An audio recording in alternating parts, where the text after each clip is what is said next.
Welcome back to Superior Sunrise. Joining me now is Superior Livestock Consigner Randy Heflin. Randy, thank you so much for being on. I'm going to call you out of being a fellow Southwest Oklahoman. I know you're in Kansas, but it's always good to have somebody from my part of the country on.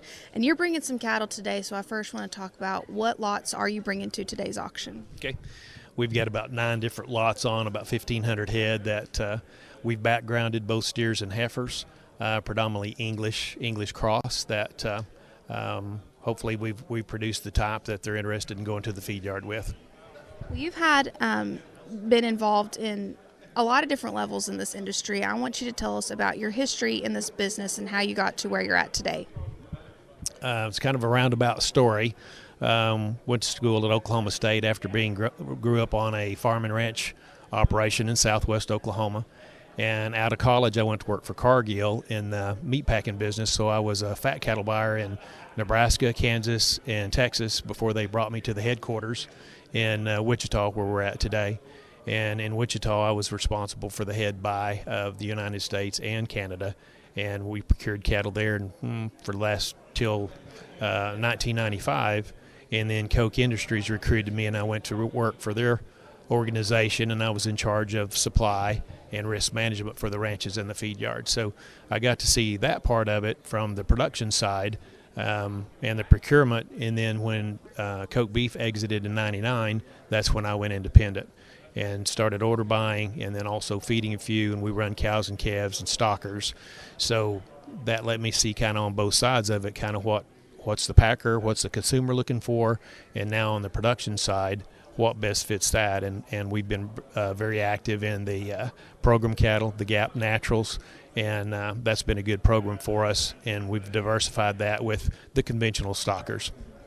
So I don't want you to spill all of your secrets, but since you've been on both sides, you've been a buyer and you've been a seller, what are some of the practices that you've learned or things you look for in a buyer that you apply into the cattle that you're producing, that you're selling? Okay. The character and integrity of the buyer, number one. I know that how they write the contract will be correct. I don't have to worry about buying a problem.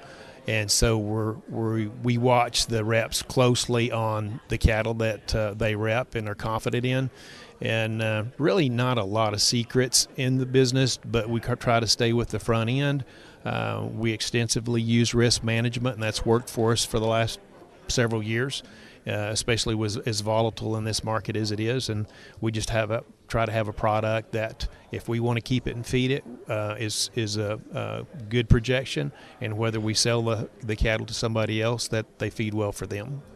Well, next week it's going to be getting down to pretty brutal temperatures. We're going to, and so you really have to be dedicated to be in this industry. I feel like you really have to be passionate about it. So, when all these hard times comes, what keeps you motivated? What keeps you passionate about staying in this business? It's the people, really. Your point's valid about how challenging the weather's going to be. We've got 12 different ranch managers that are out there roughing it every day, and they are what keep me going. I love the work that they do and the passion that they have for the business. It just overflows to me that it's a fun business to be in, mainly because of the people, too. Well, thank you so much for being on. Looking forward to watching your cattle sell today. Don't go anywhere. We've got more Superior Sunrise up next.